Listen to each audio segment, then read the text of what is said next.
Lord Ashdown, the government is about to spend £12 billion on a Big Brother database to monitor all the communications. Is that a wise use of money at this time? It is not. I think it's extremely dangerous, and I've been warning about this for more than 10 years now. We have a capacity to put together what is essentially the structure of a Big Brother state. Now, I don't think in thinking about the structure of our society we should necessarily presume on that politicians will always remain the politicians we have.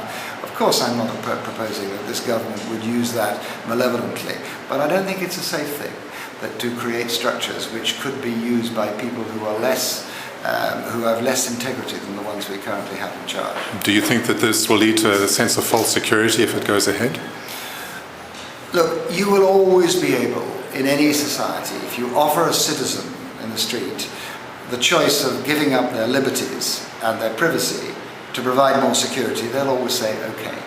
But it should be up to leaders to understand that that's not always the right thing to do. Those who value democracy, who value privacy, who value individual liberty, should be very, very, very chary, even for the best of motives, of putting together structures which can damage or remove, or in this case perhaps even ultimately destroy our privacy as individuals. This is a bad move. It is, in my view, an unnecessary move. It's a move done in the name of efficiency. Well, plenty of things that dictators do are done in the name of efficiency. It doesn't make them right.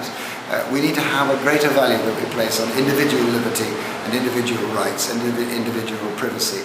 And taking the best steps to provide people with security doesn't always end up by doing that. That was the bargain that was suggested by tyrants down the ages. But your report argues that there has to be greater collaboration at an international level to combat this threat. But that implies a far greater intrusion into people's privacy. Well, it requires a degree of intrusion into people's privacy, for instance, when they go on aircraft or they're travelling.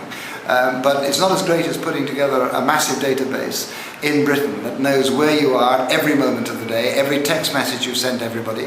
I think it's a question of scale here, and there's no doubt that the scale the government's proposing is way beyond what, in my view, is sensible or wise. But the Europeans seem to be following the same path. Because the Europeans are following it doesn't make it right. Thank you very much, Lord Ashdown.